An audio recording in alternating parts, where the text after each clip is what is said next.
Hey everyone, Mario again, coming at you with another video. As you can tell, it's another episode of First Impressions. Now before we get into this, if you hear any background noise, that would be the birds over there. They're overeating. Is that right, you two? You two eating? Oh, now that I got the camera on, you guys are going to be stool pigeons. You're not going to go, eh.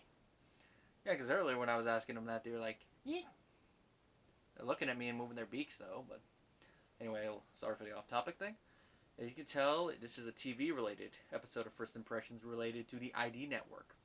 Because they recently did a three-part show, about the Casey Anthony case called Casey Anthony, an American Murder Mystery.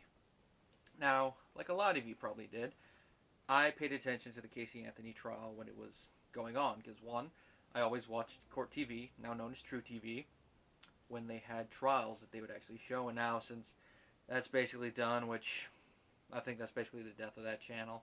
It has a couple interesting shows on there, but I just don't watch it that much anymore because they kind of killed the whole network. It was one thing when they stopped showing a lot of the trials and got rid of a lot of their popular forensic programming, but then once they got rid of the trials, down the tubes. It's one thing when they still showed the trials after they rebranded, but it was never the same. Anyway, I watched the trial, and I was thinking she was going to get convicted, and like a lot of you, I was shocked when she was not convicted. And of course, watching this programming again, I obviously was, that shock was coming back to the center. I was like, how did they not convict her?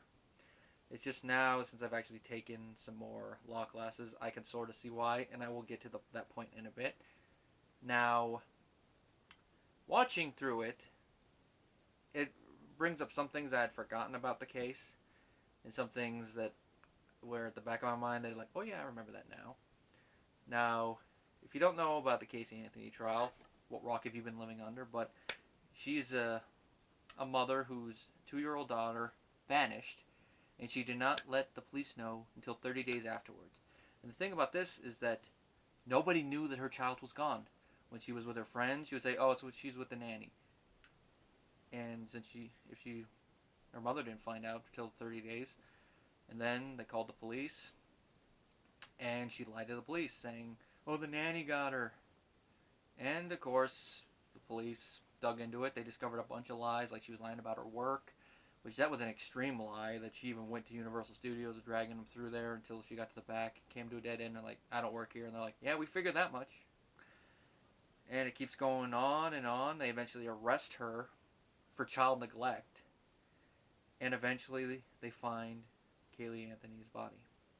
And she's reduced to a skeleton by that point, which I think is one of the strikes against any type of case they could have made involving murder, because since it's a bone, you can't really tell how the child died. The biggest piece of evidence they had was there was duct tape around the child's mouth, which kind of tells me that one of two things happened there. Either that is involved with how the child died, or with how they disposed of the body. At the very least, with what they found, you can make the argument for voluntary or involuntary manslaughter, which I think is connected to what one of the mistakes that they made with this. Anyway, the show, it presents the entire case. Now, some things are abridged, and they kind of have to gloss over a lot of the information, a lot of the specific information, I should say, but it gives enough of a snippet that you know what's going on. First episode is devoted to the opening part of the trial, before the case began. Before the trial began. Second part is about when they found the body in the prosecution's case, and the third one is about the defense's case, the verdict, and the aftermath. Now, looking at it, Jose Baez's defense was all a smokescreen. The whole thing saying, "Oh, her father sexually abused her. He covered up an accidental death." Yeah. I actually could feel for Mr. Anthony in this situation, because if I was accused of molesting my daughter, if she was on trial for murder and that was part of the defense, I probably would have gone and punched that attorney once he finished his argument. I don't care if I'd go to jail for that. You're gonna slander me in open court? Yeah, you bet your damn ass I'm gonna punch somebody. Then probably one of the deputies probably wouldn't begrudge me. He's like, "I won't begrudge you that." Now, when he's on the stand, you can kind of tell he's holding his emotions in check a little bit, because, I mean, he's just accused of that, and also he's still trying to figure out if he thinks his daughter did this or if it was an accident. And that's one of the appeals of the show, of this little show, is that at the very end of the third episode, we actually get Mr. Anthony's opinion of what he thinks happened to his granddaughter. And I have to agree, this is what I think probably happened to, and that is that Casey Anthony gave her something, most likely Xanax, because if you don't know, one of the street names for Xanax is Zanny. That's where Zanny the nanny comes from. She gave her too much, and she died. She panicked, and she disposed of the body. So, what I think is that they should have charged her with involuntary manslaughter, because I think that's the reason she got off, is that she was overcharged. Because they have the bones and all the lying, all the mysterious behavior, the decomposing stuff from the trunk of the car. Which, how Jose Baez managed to get to the jury to not believe that was laughable. Because he tried to discredit. He didn't discredit it with me. Probably with the jury. He did not discredit the forensic anthropologist with me. Because you don't have to be a chemist to understand chemistry or to be able to testify on it. Now, as a chemist, you'd probably have a lot more sway with it. But if you are a forensic anthropologist and you're testifying about science, as long as it's in that narrow field, which would include the decaying of bodies, you know what you're talking about. Or at least I hope you would know what you're talking about. The anthropologist guy they have on there, that person sounds like they know what they're talking about. I believed it. You're trying to say that it's a science that hasn't been tested? Yeah. If it's a new science, it has to be used in a few cases before people take it as routine. There's always going to be people who are going to challenge it, but depending on how they do the science, I think they're going to be able to find out how the whole thing with the process of decaying. So I think there's probably going to there's something you could do with figure out with the chemicals to determine if something decay happened in there. I mean, the programming only loosely glosses over it, but I'm sure what they did worked.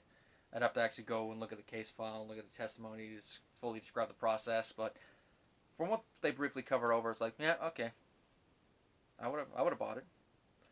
Now, moving on to Jose's thing, the whole thing with the molestation thing, that was just a smokescreen, and I'm glad the judge says, nope, you're not bringing it up. You're not bringing it up in your closing. It's just the prosecution overcharging for first-degree murder, which requires... I'm guessing in Florida probably is the same as here, but at least in California, first-degree murder requires premeditation. And with what the evidence they had, they did not have evidence of premeditation. The only thing is some behavior afterwards, which the whole partying thing after Kaylee is dead. Either way you look at it, whether she helped cover it up or she actually did it herself, either way you look at it, that's not behavior you do after your daughter dies. You just don't do that. The only way that would make sense is if the whole nanny thing, kidnapping her and then not giving her back, was true. And that would have to be before she found that out. But from what we see, didn't happen. If they had charged her with one of the manslaughters, either most likely involuntary, because they did not have enough evidence, at least under the law I've studied, for voluntary. Because that would be, like drunk driving. That's voluntary manslaughter. Because you drank and you got behind the wheel knowing that you were intoxicated, so you're doing it of your own free will. Involuntary manslaughter would be... I'm trying to think of a good example. Best one I could think of is if you're driving a car and you run someone over accidentally, depending on the scenario. That would be more an example, and you have to be sober for it. I think maybe like at a shooting range if your bullet ricocheted off something, but that might fall more under tragic accident too. But it's basically you kill someone, you did not mean to kill them, you did not intend to kill them, it's just something happened. That would be voluntary manslaughter. Or involuntary manslaughter, excuse me. Now, that's where the little bit of the flip comes over. It's like, would giving a small child Xanax and them overdosing qualify as voluntary or involuntary? I would say it probably falls under more involuntary, because if you're giving it to them for them to fall asleep without intending them to die, that's more an accident of involuntary. Like negligence and involving someone drowning, that would probably be involuntary. So, yeah. And the disposing of the body, that's the big red flag with it being a freak accident.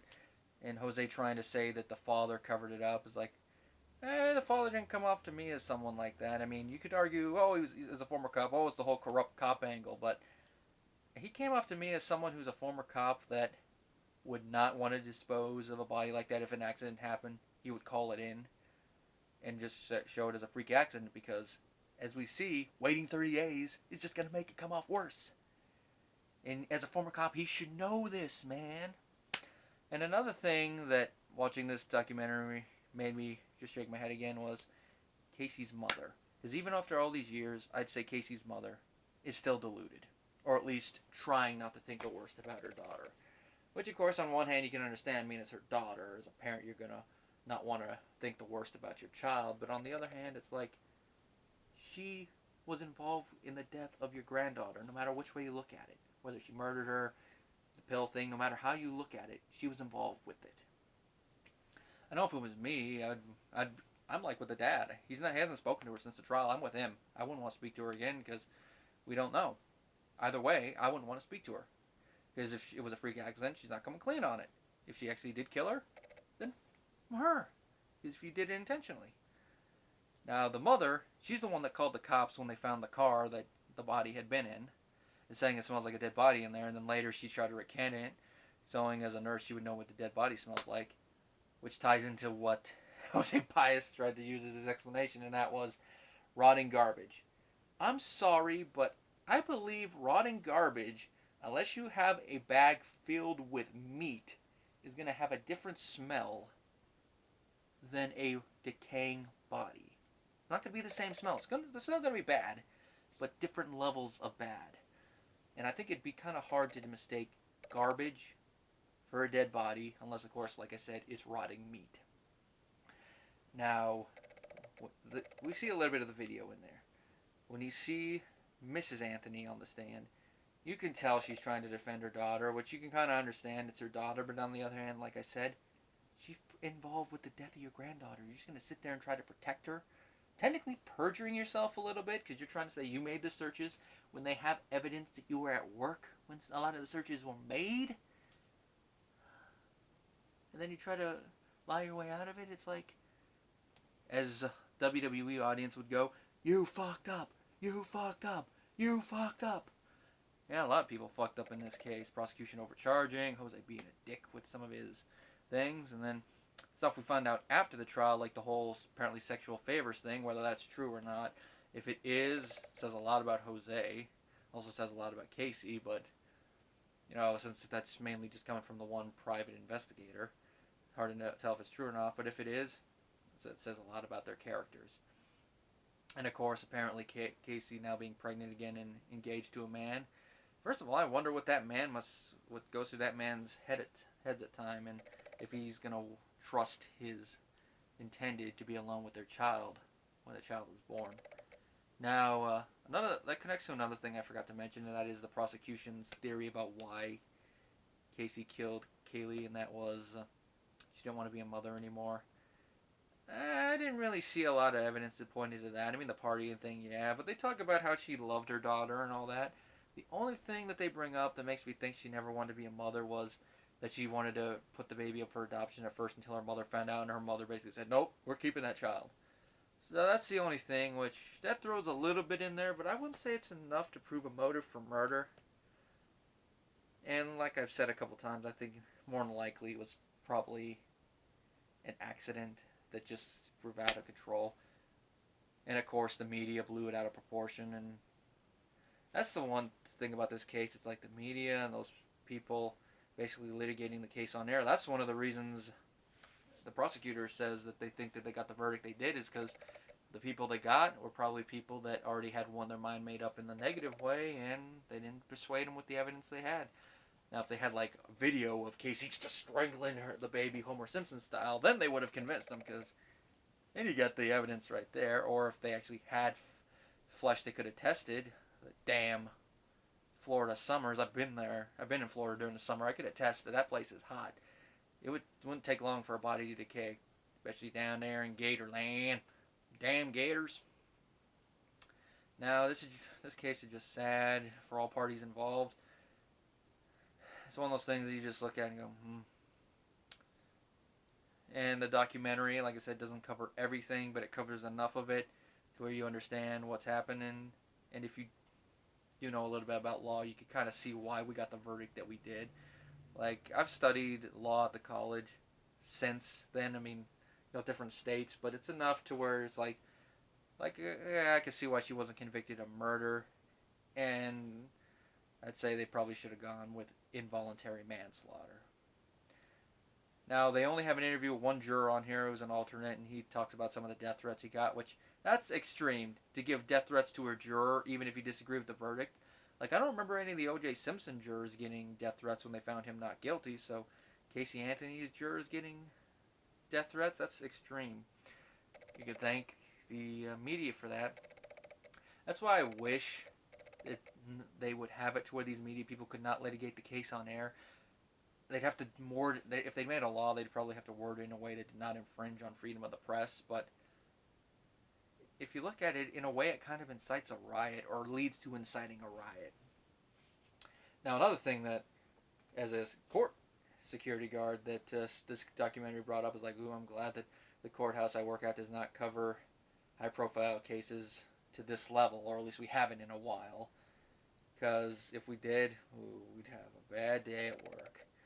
Just showing the outside, I'm like, ooh, I do not begrudge whoever's working security at that courthouse. I do not one bit. Anyway, if you have the ID network and you haven't seen this, it comes with my recommendation.